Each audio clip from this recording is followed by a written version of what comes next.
কারাবরণ করেছেন এবং নির্যাতিত হয়েছেন সেই অসাধারণ নেত্রী দেশনেত্রী বেগম খালেদা জিয়া আর আমাদের মাঝে নেই।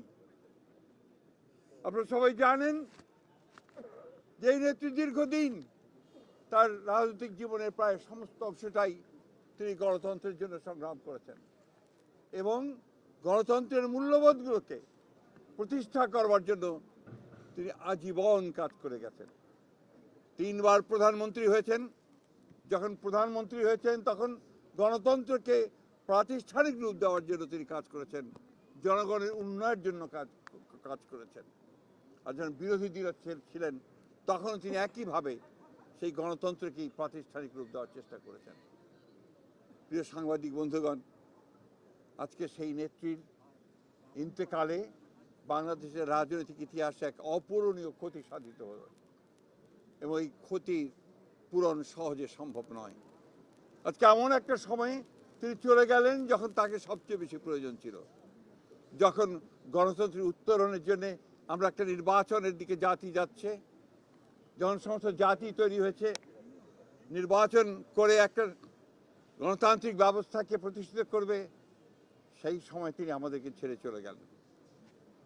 আমরা এই শোক, এই বেদনা আমাদের পক্ষে ধারণ করা খুব কঠিন। তারপরেও আমরা এই শোককে শক্তিতে রূপান্তরিত করতে চাই। আমরা দেশনেত্রীর নির্দেশিত যে পথ, সেই পথকে অনুসরণ করে বাংলাদেশের গণতন্ত্রকে আমরা একটা প্রাতিষ্ঠানিক রূপ দিতে চাই এবং সেই পথকে লক্ষ্য করে আমরা আগামী নির্বাচনে অত্যন্ত সুষ্ঠু অবাধ নির্বাচন অনুষ্ঠানের মধ্য দিয়ে বাংলাদেশে গণতন্ত্র প্রতিষ্ঠা করতে চাই। সেই নেত্রী আজকে অসংখ্য লক্ষ কোটি মানুষকে কাঁদিয়ে চলে গেছেন। আগামীকাল তার জানাজা অনুষ্ঠিত হবে, দাফন হবে। জানাজার জন্য আমরা স্থায়ী কমিটি সিদ্ধান্ত নিয়েছি যে আগামীকাল দুপুর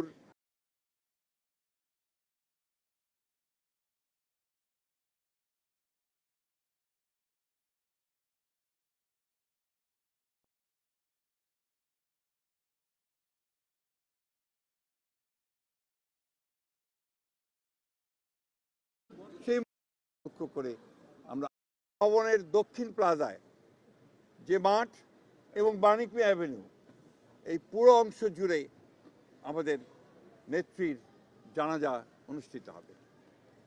এই জানাজা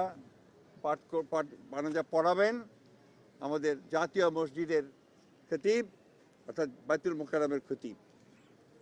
আর এই জানাজায় যে সঞ্চালন করবেন, পুরো বিষয়টাকে যিনি সঞ্চালন করবেন তিনি হচ্ছে আমাদের জাতীয় স্থায়ী কমিটির সদস্য জনাব নজরুল ইসলাম খান।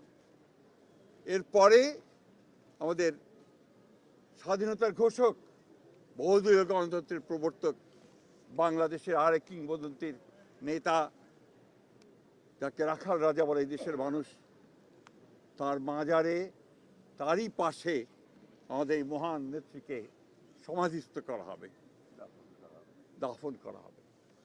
আমরা সবাই অত্যন্ত শৃঙ্খলার সঙ্গে এই জানাজায় অংশগ্রহণ করব এবং যে শৃঙ্খলার মধ্যে কথা বলা হবে, আমি বাংলাদেশের সকল স্তরের মানুষের কাছে অনুরোধ জানাবো আপনারা সেই শৃঙ্খলা মেনে অত্যন্ত সুশৃঙ্খলভাবে জানাজা পড়বেন এবং তারপরে তাকে দাফনের অংশগ্রহণ করবে, যাদের দায়িত্ব তারাই অংশগ্রহণ করবেন।